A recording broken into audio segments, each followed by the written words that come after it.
Okay, I'll definitely wind up with this podcast. Okay, we are going to look at a couple of more things under helping firms and people deal with residual risks and natural disasters.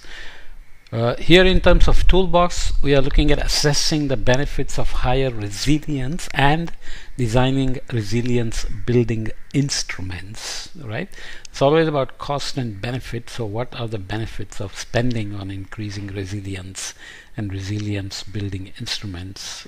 One challenge in investing and advocating for resilience building tools like adaptive social protection is that they do not yield measurable benefits in terms of reduced asset or economic losses. But although insurance, social protection, and remittances do not reduce direct damage from a disaster, they can significantly reduce the impact on the social well-being, which then translates into labor productivity, overall well-being, kind of environmental, societal, and governance issues, ESG issues, where improving well-being of the workers ends up increasing profits and so on. It's possible to use alternative metrics such as the number of people falling into poverty, full recovery time, or well-being losses to assess and compare initiatives that reduce asset losses or increase socioeconomic resilience. So these are sort of non-market goods where values cannot be just measured directly in terms of benefits. These include building dikes and providing insurance to at-risk populations. By expanding the range of policies they consider to reduce disaster impacts, decision makers can create cheaper, more efficient, and more equitable policy packages. An analysis of Sri Lanka's social protection system found that in the case of a 1 in 50-year flood in Ratnapura, a top-up equivalent to 1 month of regular transfers to all recipients of the Samurdhi cash transfer program would have a benefit cost ratio of 2.6 and would cost $1.2 million back in 2019. More targeted approaches reduce the budgetary cost of the top-up and increase the benefit cost ratio, mostly by reducing the inclusion error, as we see here in this figure. The same study also investigated using a new proxy means testing PMT score to support poor households affected by floods, calculating benefits and costs across the range of PMT scores. The analysis suggested that the marginal benefit of adding recipients exceeds the marginal cost up to a proxy means testing score around 950, which is shown in the next figure we'll look at. This type of analysis can help guide the design of post-disaster support systems and ensure the most efficient use of limited resources after a shock. Okay, so here is the inclusion error and cost of Samurdhi scale up in dollars, millions of dollars. This is the cost-benefit analysis of different implementations of a Samurdhi scale-up in response to a once in 50-year flood in Ratnapura, Sri Lanka. So you have to play out these scenarios, what if scenarios for building the system, but also having the financial reserves to cover should such an event materialize. So we are looking here at 1 month equivalent top-up to existing Samurdhi enrollees in Ratnapura after once in 50-year flood. What are the inclusion errors? So cost, scale up to all Samurdhi beneficiaries, and there is the benefit and cost to benefit or benefit to cost is shown here. And you have scale up to all affected and 60% of unaffected. Scale up, so that's the range in terms of cost to Samurdhi here. So these are the, sorry, I read it wrong. These are the benefit to cost 2.57 here, 2.6 here, 2.69 and 3.12 respectively. This is for scale up to all affected and 60% of the unaffected This is scale up to all affected and 33% of the unaffected. So cost goes down and cost benefit ratio goes up here as well. So you can see the cost range as well. Perfect targeting within Samurdhi would bring your cost to Samurdhi much to a lower level and increase the benefit to cost ratio to the highest in these inclusion errors. So obviously I'm being very brief about it, but this is an economic analysis which is showing the various options where you make proactive top-up payments to recipients, those that are affected and those that are not affected as well. Marginal cost and benefit of increasing the means testing threshold for post-disaster support following a 1 in 50 year flood in Ratnapura. Marginal impact of the threshold, so dollar per next enrollee, and this is the upper means test threshold for post-disaster support.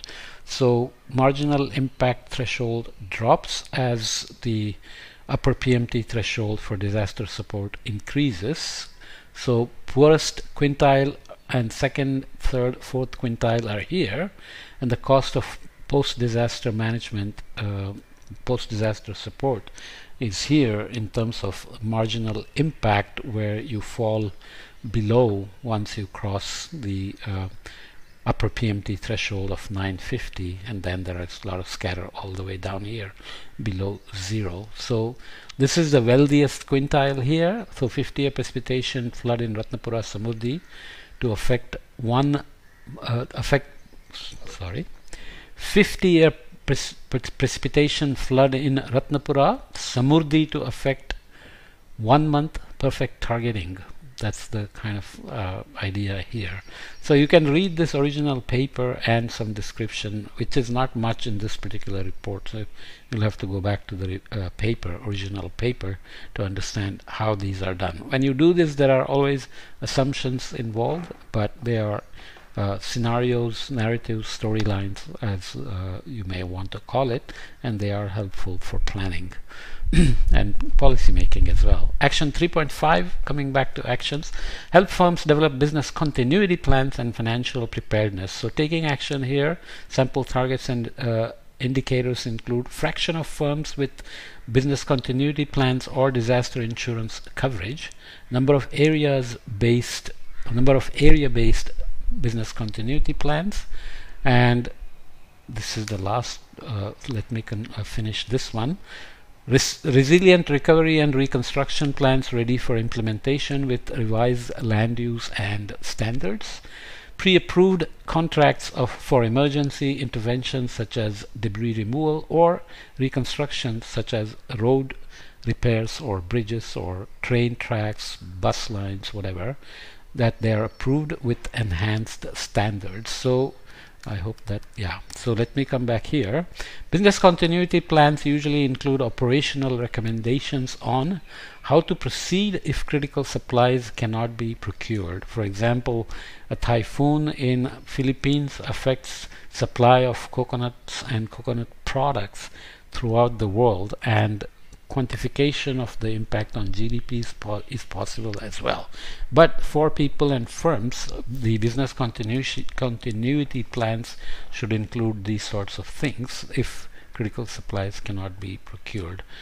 How to maintain activity if people have to work from home due to damages to the firm facility. So pandemic played this out in a different way, and we are still dealing with in terms of people having quit the job because they didn't want to go back to the office and so on. What to do if there is no internet or other form of telecommunication? This is always a very serious issue during many disasters. How to manage the needs of workers personally affected by the disaster through injury, loss of friends and relatives, or loss of home. This is quite a challenge for poor people and for women with children and so on. So if there is a woman who is in charge of the household and she's injured, and there are little children and a husband that goes to work, then everything can become a total disaster. Okay, how to manage the need of these situations. Replacements for destroyed capital can be more resilient and better adapted adapted to current and future needs and use the most recent technologies which have higher productivity. Upgrading capital can involve, for households, rebuilding houses with better insulation and heating systems, allowing for energy conservation and savings. This is for a particular colder country. For companies, replacing old production technologies with new ones, for example, computer-based management files instead of paper-based systems. So disasters can be opportunities to rebuild better and more resilient, right? For government and public agencies, adapting public infrastructure to new needs, for example, replacing destroyed schools with larger or smaller buildings according to demographic evolutions, and they can also then accommodate renewable energies, more efficient electrical systems, water systems, and etc. That could work at many scales. Okay. Finally, the potential benefits of building back stronger and using more recent and productive technologies provide a strong incentive for introducing policies and tools that help ensure the highest quality reconstruction. For both private and public sectors, useful policies and tools which must be in place before disaster hits for their benefits to be realized. These include contingency plans and a clear allocation of reconstruction responsibilities, financial protection through insurance or social protection systems, financial inclusion with access to credit to finance the reconstruction, updated construction norms and performance standards to apply to the reconstruction, and access to information and knowledge on how to implement modern solutions and technologies. These are very important because, as I said, disasters can be opportunities, keeping in mind that disaster is never really good. It can end up in deaths and loss of property and infrastructure and so on.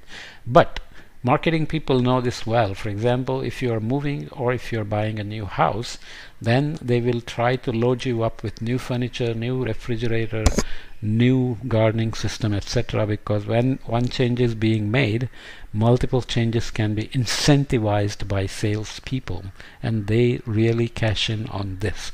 They might say you have an old refrigerator, you can replace it with a more efficient one, green one, reduce energy use, and so on. So there are opportunities when change is forced on you.